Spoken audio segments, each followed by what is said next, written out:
What's going on, everybody? Welcome back to Chuds bbq. My name is Bradley Robinson, and today I'm going to show you how I made this beautiful, smoky, barky, wagyu, foil boat, delicious beef brisket. Coming up! I know what you're thinking. Brad, didn't you already do a how to cook a brisket video? And yeah, I sure did. But this week I wanted to do something a little bit different. I wanted to answer a bunch of frequently asked questions I get all the time, like how I got into cooking, how I got into welding, what brought me to Texas in the first place, am I still with Leroy and Lewis, what's with the Patreon, when are chimneys coming, and basically go over the past, present, and future of Chuds bbq. But talking into a camera for 15 minutes straight seemed like a pretty lame video, so I'm gonna cook a brisket while I do it. Because as we all know, when you foil boat a brisket, it is going to be delicious.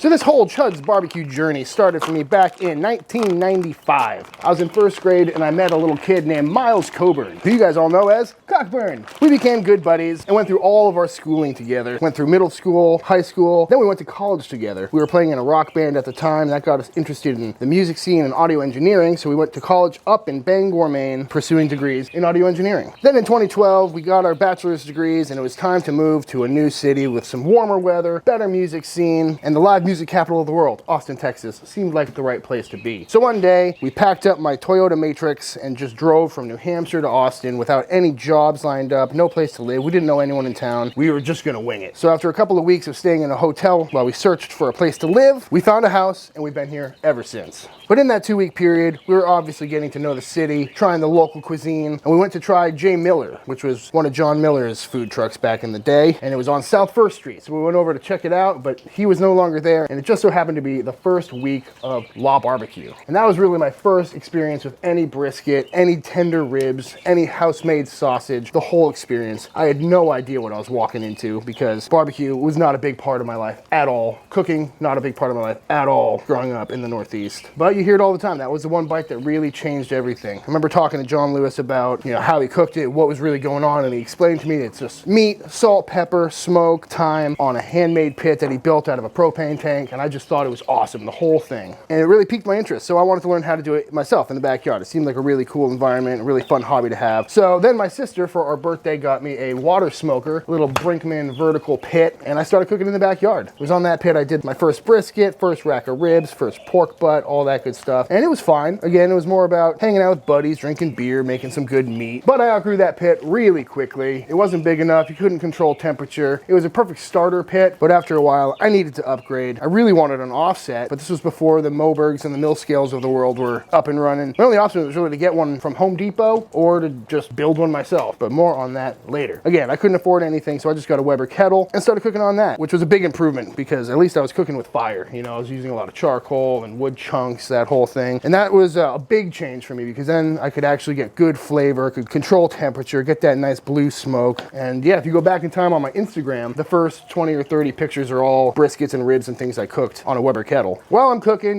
just like everyone else in this industry says, their friends and family, everyone's saying the food's really good, you should do this professionally, you should open up your own spot. And it was at this time my audio career was going fine. I was doing a lot of freelance work. The money was inconsistent. I needed a little more consistency in my life, a steady paycheck. So I decided I'm gonna hop into the barbecue world, give it a try, see how my cooking skills compare with actual professional barbecue cooks. So I hopped on Craigslist, found an ad for Freedman's, and I decided I'm gonna go check it out because I had never been there before. Went up, had a whiskey, met Evan Leroy, Chris McGee, did a stage, they hired me, and yeah, I was there for 2 years. And that was my first time really cooking on an offset, and they had some 500-gallon pits that were not ideal, but got the job done. And while I was up there, Evan was getting ready to open Leroy and Lewis, so he wanted to build himself a pit, so he bought himself a welder and a 500-gallon propane tank on Craigslist and was slowly chipping away at building the pit that is now known as Rusty at Leroy and Lewis, still there to this day. But I was getting sick of the Weber kettle, and I needed a pit for myself, so I said, hey, Evan, can I borrow your welder? And he said, sure. So I took his welder, took his angle grinder. 2 weeks later, I had this pit that you see behind me today. That was the first offset I ever built. Again, I just bought a propane tank on Craigslist. It's a 150-gallon, and I had such a fun time building it. It was awesome. Really enjoyed the welding part. It wasn't very good, but I wanted to get better. So after that, I bought myself a welder, same one I have in the shop today. And once you build one backyard pit, someone's gonna see it and say, hey, I want one of those. So I said, okay. So I built another one, and I kept working on the design, tweaking it. Long story short, Evan left left Freedman's, Chris left Freedman's. I stayed until the list came out because I wanted to be on that top 50 list. And then after that, I left Freedman's. I was kind of popping around between Micklethwait and Eastside Tavern, just picking up shifts until Evan called me saying, Leroy and Lewis is opening up. We need a full-time guy. You want to come work with me again? And I said, absolutely. So that brings me to Leroy and Lewis. This is 2017 at this point. And yeah, I've been there for 4 years as of tomorrow. Tomorrow is the 4-year anniversary. So at Leroy and Lewis, I helped fix up Rusty, that pit Evan built, put some new doors on it, firebox, that kind of thing. And then Evan and I were talking about changing the menu up a little bit. And we were talking about doing some whole hogs. So then I said, yeah, I'll build a hog pit. And the Chud Box was born. The OG Chud Box is still there. Things a pile compared to the ones I'm building nowadays. So we got to get them a new one. And then of course, because I got used to cooking direct heat, I wanted one for the backyard, hence the mini Chud Box. So really, as far as cooking is concerned, I learned basically in the backyard, starting with YouTube videos, just getting as much information as I could. When the Franklin book came out, that really helped a lot, but mostly just trial and error till I got to Freedman's. Then I learned from Lane and Chris and Evan and Joel and everyone there. We all had a really good time. There's a healthy competitive vibe at Freedman's where we're always trying to outcook each other, come up with a fun new sausage, who's got the best brisket trim.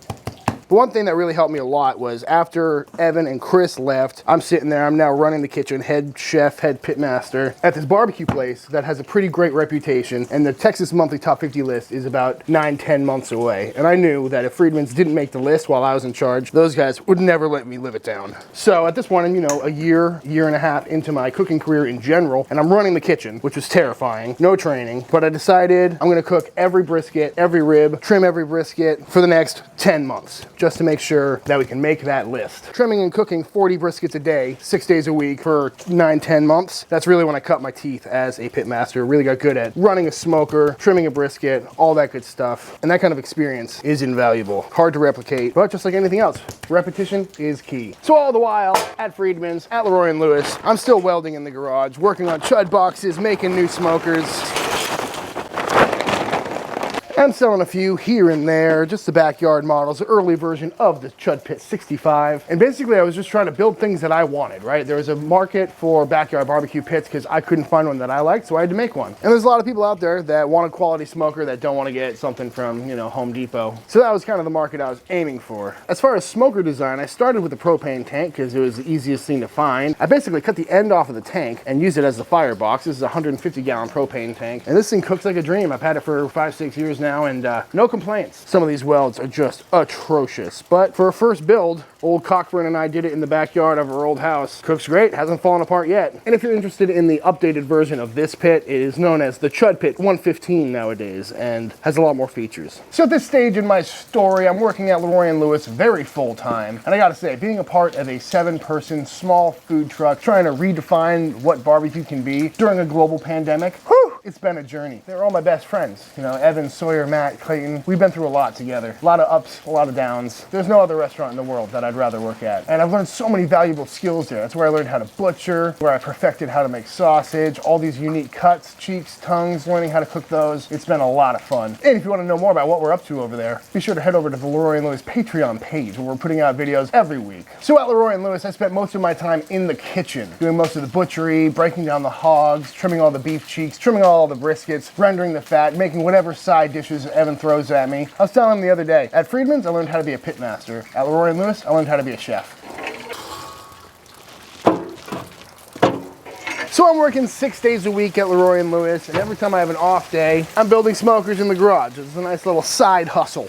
But it wasn't until Brian and Andrew from Tales from the Pits podcast out of Houston came by, told my story, talked about the smoker building a little bit, and that's when orders started coming in. I remember being super excited to have 3 smokers on order, then 5, then 10, then 20, and then I had 30 pits on order, and it was time to get some help.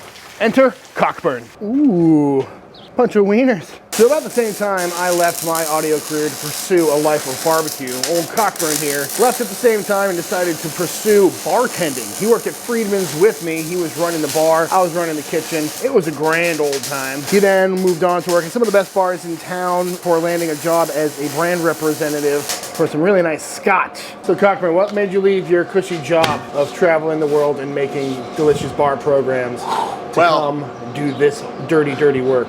It was a fun part of my life for sure. I got to see a lot of the world, meet a lot of really cool people. But you know, then quarantine hit with COVID and all that. Everything changed a little bit. Went back to the bartending world for a little while, but honestly wasn't really satisfied with it anymore. And you had this awesome opportunity to come back and try something new. So just dove on in. Haven't looked back. So that is going to be the new Chud Box Pro. So all specs are pretty much exactly the same as a regular Chud box, except instead of the 1/8 inch, we upgraded up to the 3/16.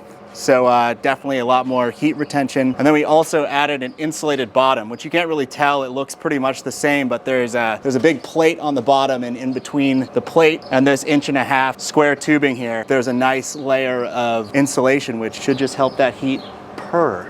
If I told you in audio engineering school that we'd end up down in Texas building smokers, what would you think about that?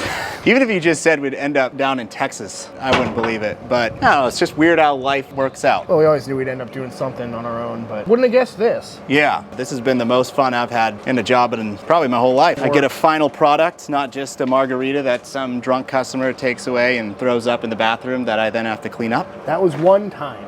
So that pretty much brings us up till now. At the time of shooting this, we've got about 65 smokers on order. We've already sold about 25 so far this year, which is incredible because that's more than double what I was able to put out last year. So having Cockburn around is a big help. We're both working really hard to try and get that wait list down, but as you can see, it's still a pretty minimal shop, and Miles is doing most of the work while I'm out here cooking briskets. So thank you to everyone that's bought a pit or is on that wait list. I do appreciate it so much. Hopefully we can hire a new welder at some point in the future, but more on that later. Another question I've been getting asked a lot lately is, am I still with Leroy and Lewis? And as of the last month, no. I have stepped away from my role as pitmaster / prep cook / whatever you want to call me over there in order to focus more on this channel, the welding shop, and other future endeavors. But have no fear. I'm still involved with Leroy and Lewis. We're all still on good terms. I'm still making their Patreon video every week, and when events start rolling around, I'll be there as well. We're heading to Hog Casings in New Orleans. I'll be up in Chicago at the Windy City Smokeout this summer, and you'll probably see a lot more of me at the truck because I'm there shooting Patreon videos more often than not, instead of just being in the prep kitchen all the time. It's pretty bittersweet because on one hand, I'm very proud and excited to be running my own company, but I really love those guys. I love that company. I put a lot of work in there, so leaving was hard. But after a year of putting out a Patreon video for them, a YouTube video for me, building smokers in my free time, and working a full-time job, 2020 took a long time. So something had to go. So that being said, Chuds BBQ is now an official business with an LLC, fully legitimized, paying bookkeepers, paying taxes, paying the IRS. So as you may or may not have noticed, prices have gone up on Chud pits, which does bum me out a bit, but I can't get away with charging the same low prices I was when it was just a side hustle, now that it's both of our livelihoods. But don't worry, if you've already got an order in, you're grandfathered in at whatever price we agreed on. Not to mention, steel prices are higher than they've been ever. So what does this mean for the future of Chuds BBQ? Well, I'm gonna keep making videos as long as y'all keep watching them. We're gonna keep pumping out smokers as fast as we can, and hopefully introducing some new ones sooner rather than later, such as the Chud Grill. Ooh. The Chud Box Pro, which we talked about earlier, and the 3/4 size Chud Box, right between a mini and a full size.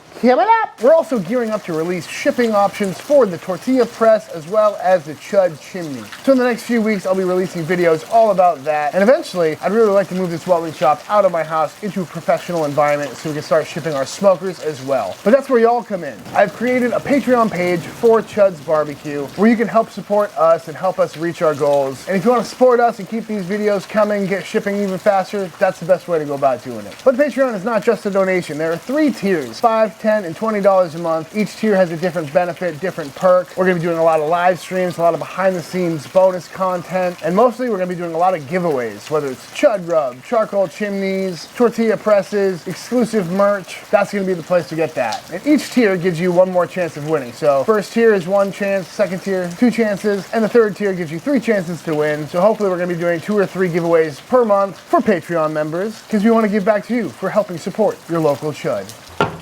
Chose a beautiful day to spend the entire day outside. So again, that is patreon.com/chudsbbq. We appreciate all the support we can get. And again, all proceeds are gonna go into helping us bring some more expensive meats to the channel, maybe adding another video a week, getting another welder hired up so we can bring that wait list down.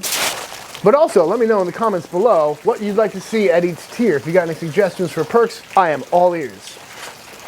So to wrap this video up, I just wanted to give a big thank you to everyone who's been a part of my barbecue journey thus far. Mainly Evan Leroy. You've been an incredible mentor to me, taught me so much, and I'm super proud of what we've built over the last 6 years, and I'm looking forward to many more years of putting our heads together. Also, Sawyer Lewis. It takes a strong person to be able to put up with me to the degree that you've had to over the last 4 years. And like I'm always telling you, I wouldn't have done it without you. And to the rest of the gang at Leroy and Lewis, you guys are my second family. And as much as it pains me to take a step back, I know those beef cheeks are in good hands. And finally, I wanted to thank all of you, everyone watching these videos, especially the 40% of you that have hit that subscribe button. It means so much to me. While I was making this video, we crossed over the 40,000 subscriber threshold, which is just amazing, especially after only 12 months. And also, a big shout out to all the people who have already found the Patreon and signed up.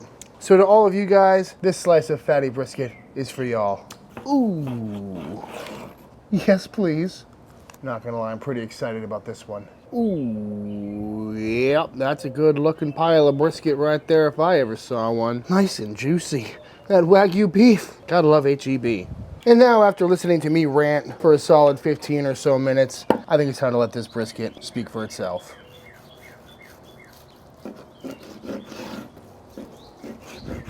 And if you want to learn more about how to cook this with a little more detail, be sure to check out my other How to Cook a Brisket video.